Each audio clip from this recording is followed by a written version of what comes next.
After last year mayhem, a special intervention by federal government was put in place to provide succor to the flood victims.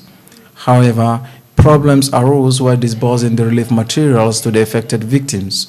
When TV Gotel arrived at the Federal Ministry of Agriculture, Yola, venue of the disbursement, victims were stranded and unattended to, as many faltered the system used in disbursing the materials. ya sati muna nan amma ba za su ba wai sun ce test menene wai kaza kaza to lokacin da muka karba gero nan kam ba an rubuta sunan mu duka mun zo karba gero ba to me yasa yanzu an ci sai da test to kuma wai ba su da waya wai su ba su fa wani waya ya fadi amma wai sai test yanzu sati ya fi sati ma muna nan amma to sai a yanka suna rabi ana yi da shi rabi in an ganka ba ka waye ba sai a jala naka an zo an karba to irin wannan bai da amfani. They further call on the government and other agencies involved to put in place measures that will ensure justice and fair play in the disbursement of the relief materials to the affected victims. Mu muna roko wanda waɗanda wannan abun ya shafe su ya kamata su sake lale akan rabiyan da ake yi. Su sake lale ba kadan ba. Duk kowane babba ne inda wannan abun ya shafe shi ya kamata ya dauki mataki akan rabiyan da ake yi. When contacted, the State Director of Agriculture, Dr. Wali Ahman, has this to say concerning the disbursement of the relief materials. The victims, what is the idea of it? Well, you are fully aware, last year, around September, there was a series of floods that affected Adamawa State, particularly some 6 local governments. And so many people lost their property. And most of these people are farmers because they are rural people. From Green to Tigno, a lot of farmers lost their process. So that one made Mr. President to say that he's going to assist them with inputs. Initially,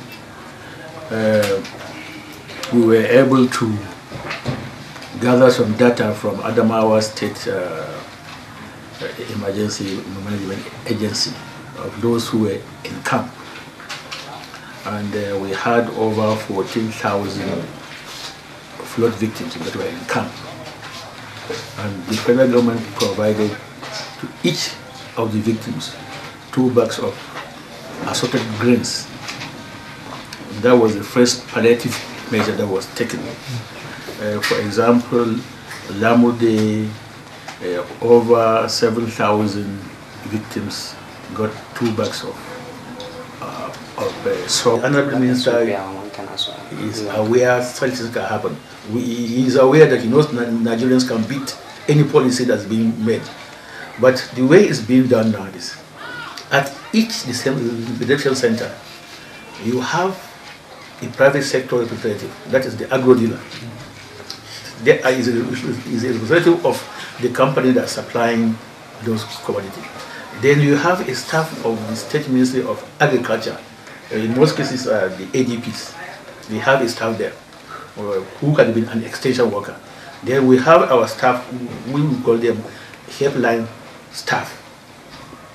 I think what people are misinterpreting is for a transaction to be completed using the handset. The farmer's telephone number must be entered and a code. And that this code moves to the cellular center in Kenya. And it is that cellular that will send another ID that will feel that this farmer has collected.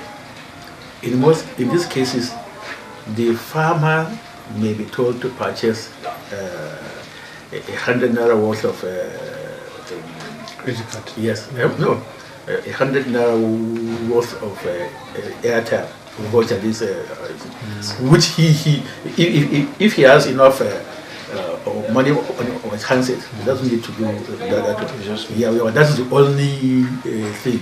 In fact, the farmer gets an alert.